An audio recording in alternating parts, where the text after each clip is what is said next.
wabarakaatu. Muuqaalkan wuxuu ku saabsan yahay ka jawaab celinta su'aalna la soo weydiiyey.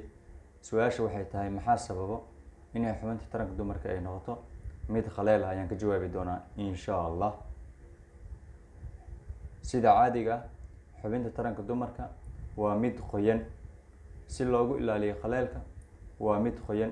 Mararka qaar waxaa dhacdo in xubinta taranka dumarka ay noqoto mid khaleel ah.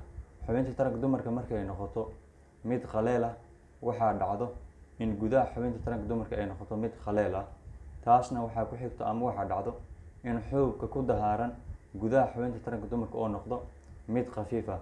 Ugu dambeyn arrintaas waxaa ka dhalanaysa marka haddii uu xuubka noqdo mid khafiif ah waxaa ka dhalanayso in dumarka mararka qaar ay dareemaan xanuun, gaar ahaan xanuunka waxaa la dareemaa markay dumarka fadhiyaan ama markay jimicsi sameeyaan ama marka galmada kadib ayaa la dareemaa.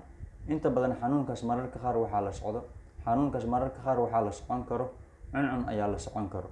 Haddaba maxaa sababo in ay khaleel noqoto xubinta taranka dumarka?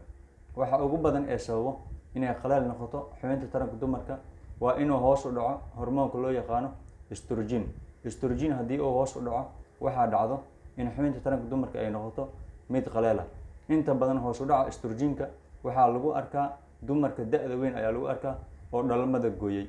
Dumarka markay dhalmada gooyaan waxay ka cawdaan ama waxaa lagu arkaa khaleel xubinta taranka ayaa lagu arkaa.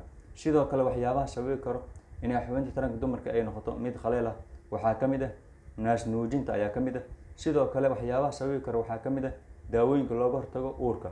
Sidoo kale waxaa ka mid ah waxyaabaha sababi karo in xubinta taranka dumarka khaleel noqoto daawooyinka qaar sida daawooyinka hoos u dhigo estrogenka. Sidoo kale waxaa ka mid ah daawooyinka lagu daaweeyo xasaasiyadda oo loo yaqaano antihistamines. Sidoo kale waxaa ka mid ah daawooyinka lagu daaweeyo niyad jabka kuwaas oo loo yaqaano antidepressant ayaa sababi karo. Haddaba sidee looga hortagi karaa?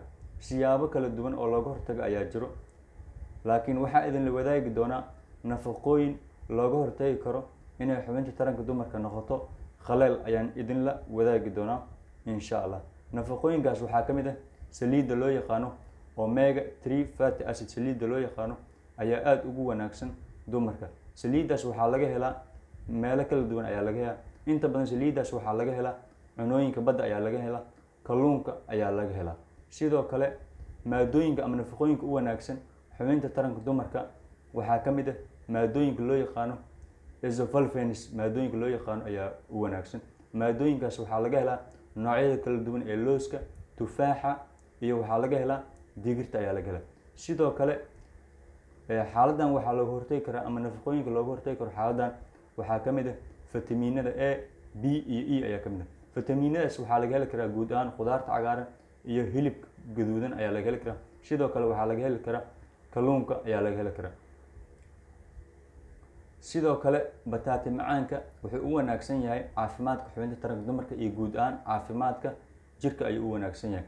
Waxaana laga helaa fitamiin A iyo maadada kale ee loo yaqaano beta carotene taasoo aad ugu wanaagsan caafimaadka guud ee xubinta taranka dumarka. Sidoo kale ugu dambeyntii nafaqada u wanaagsan caafimaadka xubinta taranka dumarka kana ilaaliso khaleelka waa nafaqada loo yaqaano avocado. Avocado waxaa ka buuxo saliid aad u wanaagsan ayaa ka buuxdo taas oo ka hortagto inay xubinta taranka dumarka noqoto mid khaleel ah. Wassalaamu calaykum waraxmatullaahi tacaala wabarakaatuh.